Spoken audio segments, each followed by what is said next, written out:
ഞങ്ങൾ ഫ്രണ്ട്സായിട്ടാണ് വന്നത്. അപ്പോൾ ഫ്രണ്ട്സ് ഓൾമോസ്റ്റ് എല്ലാവരും പ്ലേസ്ഡ് ആയി.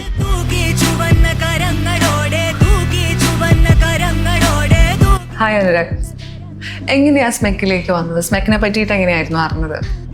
എൻ്റെ ഒരു കോളേജിലത്തെ ഒരു സീനിയർ ഉണ്ട്. പുള്ളി ഇവിടെ പഠിച്ച തന്നെ സ്മെക് ടെക്നോളജീസിൻ്റെ തന്നെ ഒരു കമ്പനി ഉണ്ട് ഇൻഫോ പാർക്കിൽ. അപ്പോൾ അവിടെ പ്ലേസ്ഡ് ആയിട്ട് അങ്ങനെ പുള്ളി പറഞ്ഞിട്ടാണ് ഞങ്ങൾ ഇവിടെ വന്നത്.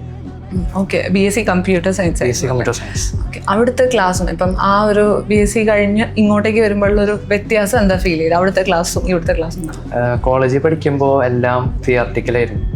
അതായത് സബ്ജക്ട്സ് ജസ്റ്റ് കാണാപ്പാടം പഠിച്ച് കോഡൊക്കെ ആണെങ്കിലും കാണാപ്പാടം പഠിച്ചിട്ടാണ് ഞങ്ങൾ എക്സാമിനൊക്കെ എഴുതുന്നത്.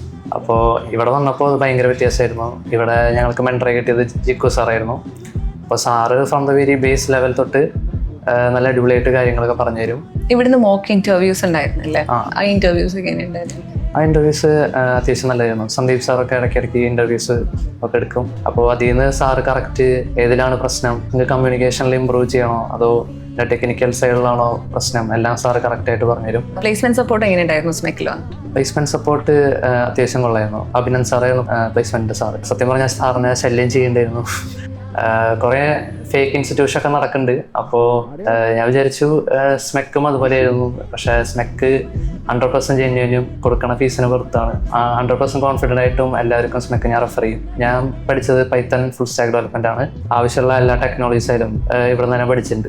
അപ്പോൾ അതെനിക്ക് ടോട്ടലി വർത്തായിട്ടാണ് എനിക്ക് തോന്നുന്നത്.